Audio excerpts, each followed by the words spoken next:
Um, Thank you very much for the opportunity to present today. Oh, yeah, this is one other preliminary that I meant to do. I'm going to share some links in the chat.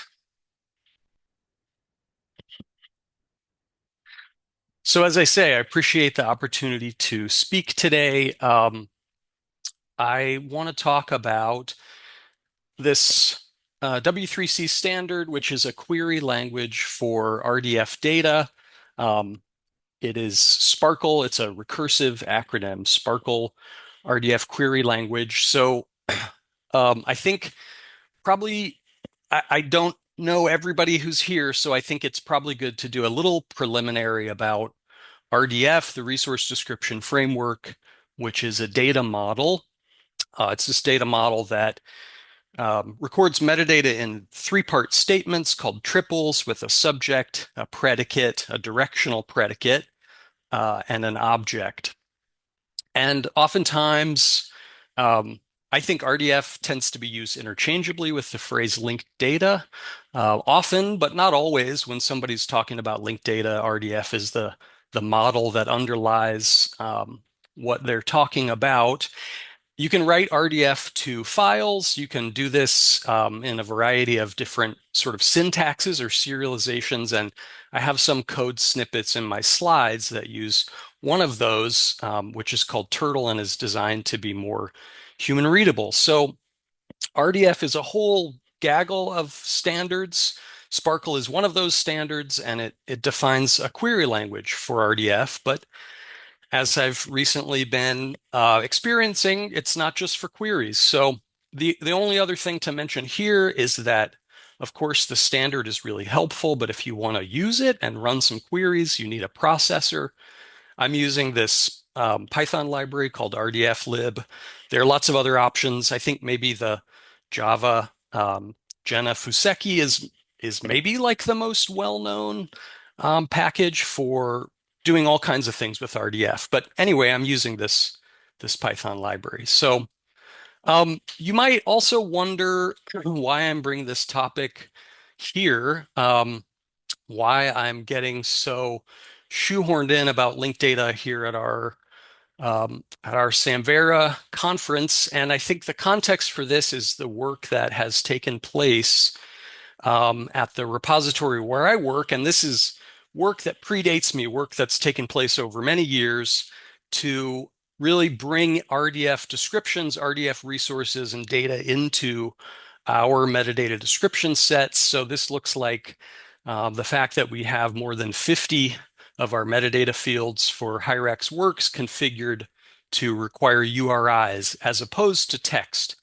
Um, so we have to record URIs for those fields, and then the system goes out and fetches the human readable label that we turn around and show to users in a browser.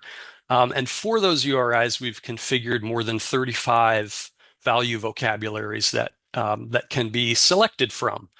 These are the allowed sources where you can pick URIs to record, and these include well-known sources from id.loc.gov, like the name authority file and subject headings, includes Wikidata, Getty Art and Architecture Thesaurus, Union List of artist names, geonames, and many other sources as well. So we've been creating links. We've been recording a lot of URIs, and we've been creating knowledge graphs. So this is part of the impetus for me to, aside from just my personal predilections and what I find interesting to do, this is the impetus for me to consider that we might want to expose this data at some point.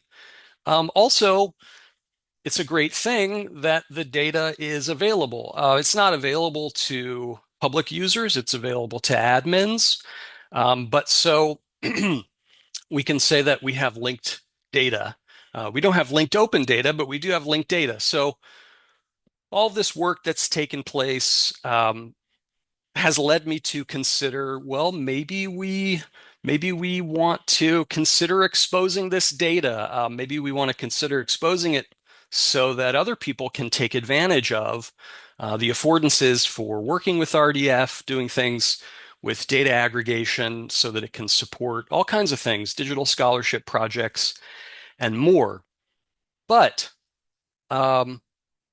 we get RDF exports, and they're not quite ready for publication as is. And I'll address that in my slides as I go on. But the fact is that if we did want to expose this data, it would need some pre-processing. So because we have RDF, this is a time when we can use RDF standards and RDF tooling to do that pre-processing. And I've been looking at and experimenting with using the SPARQL standard for this, and in particular, a SPARQL query form that uses this construct keyword. So that's what I want to talk about today. And SPARQL construct queries are a way to essentially take some input, rearrange things, do all kinds of things, do data processing, do a transformation workflow, and then get some output RDF. So looking at some of the powers that SPARQL Construct offers us, thinking again about the RDF data model, we have values, we have these value nodes.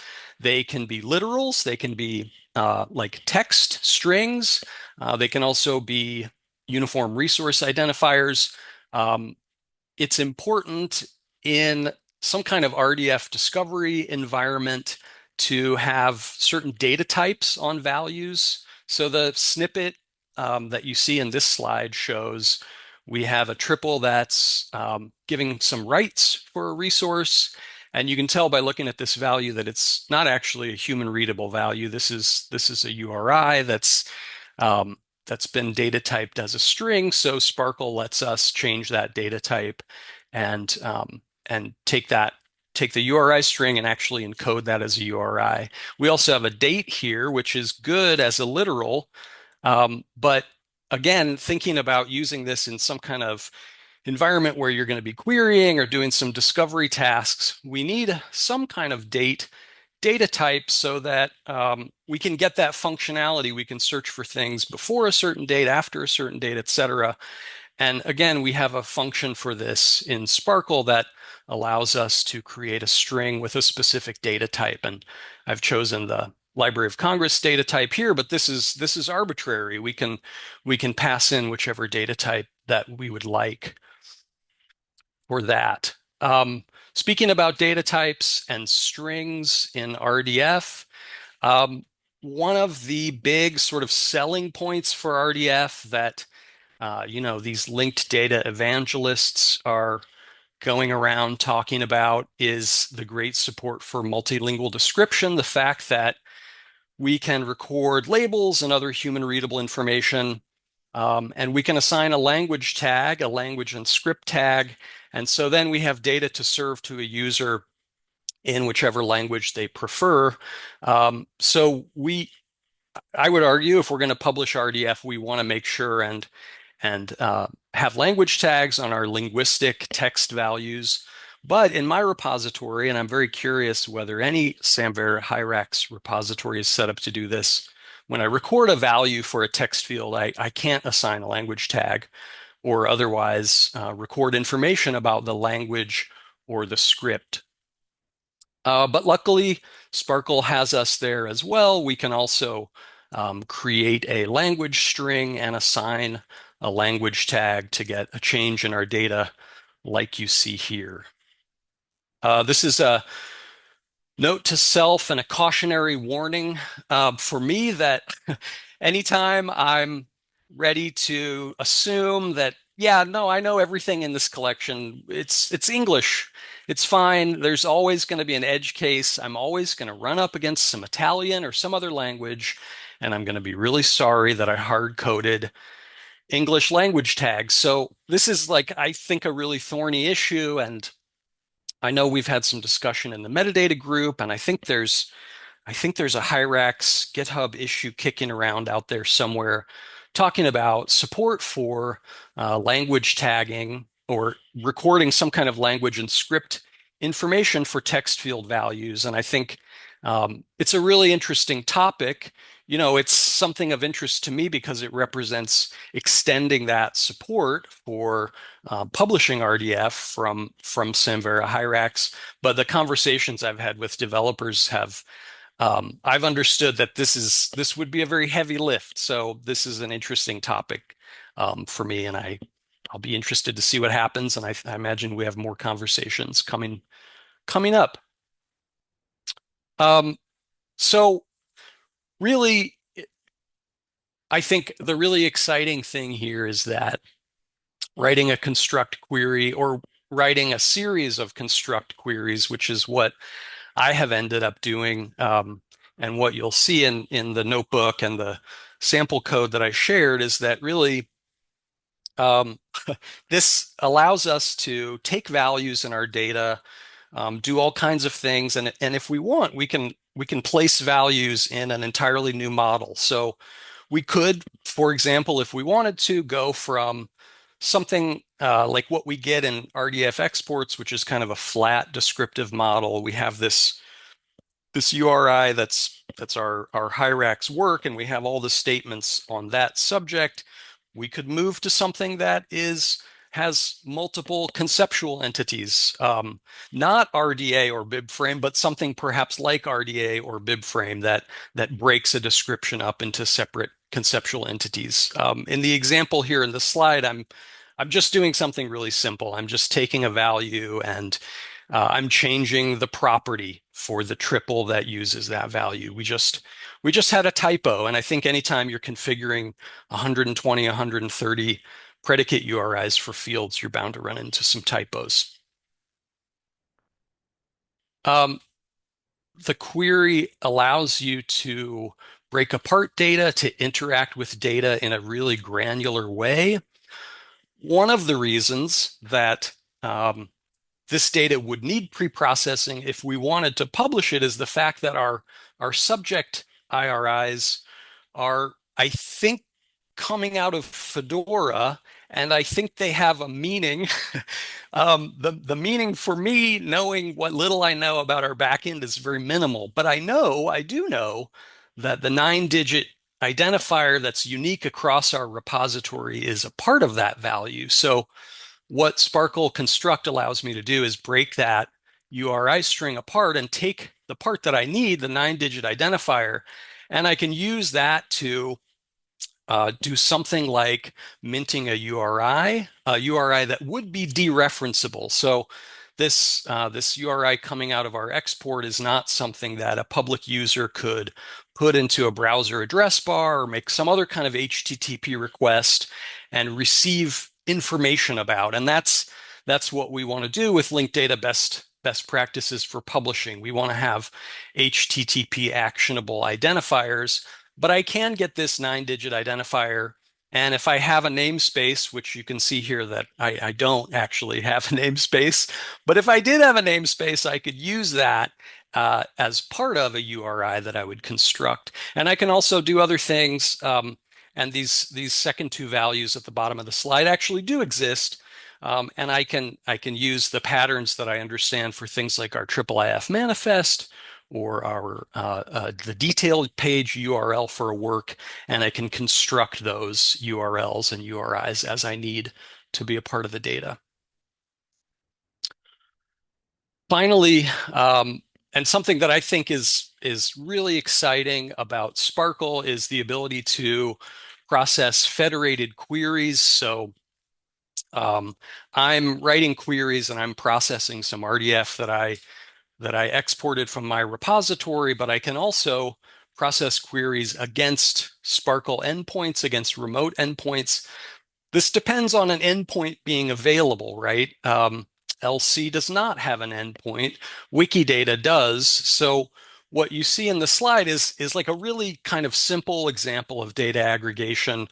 All that I'm doing is going to Wikidata and processing a query and saying, I want the RDFS label for this resource.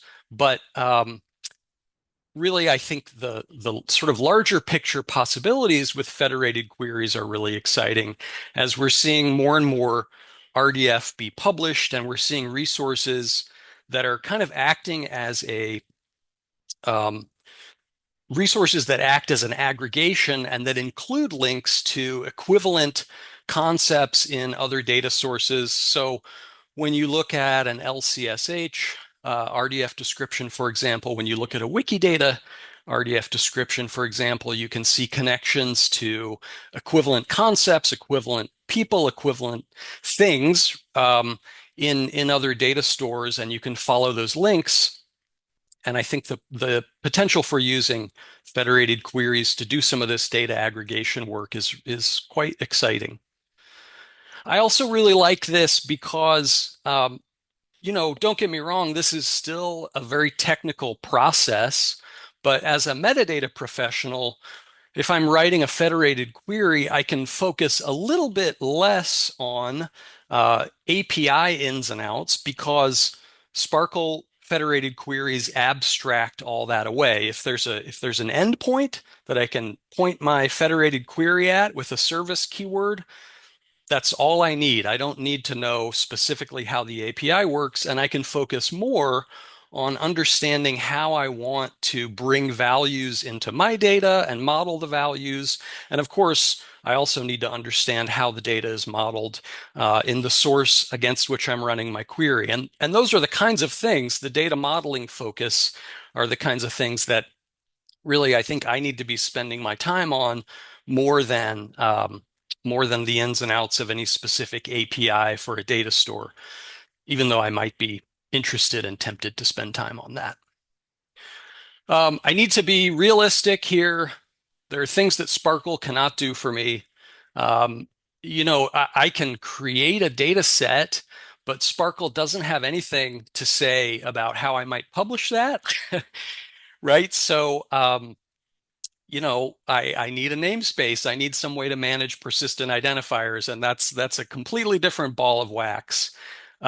Another, I think, really interesting idea in a repository where we can export RDF and we can use RDF for data transformation, cleanup, enrichment is the idea that a round-tripping workflow, a data remediation workflow could be performed with RDF. SPARQL, of course, doesn't have anything to say about how I might actually round trip RDF back into my repository. So this is an idea that I'm going to have to pursue otherwise. It's not going to make my data modeling decisions for me, unfortunately. If I decide I want to go wild and really try to model artist books, digital collections, metadata about artist books with RDA, please don't let me try to do this. But I could. I just have to write the triple pattern for that, and I have to make my own decisions about data modeling. I think, for the record, I think I would need a vocabulary or ontology that's much less constrained than RDA. Yeah, I have some references here. So this is what I've been working on. And again, I really appreciate the chance to talk about it. I see there's been some stuff in chat. I think I'm maybe almost out of time, but I'd love to follow up with people in Slack or otherwise afterward if I don't have time to get to questions right now. So thanks again for the opportunity.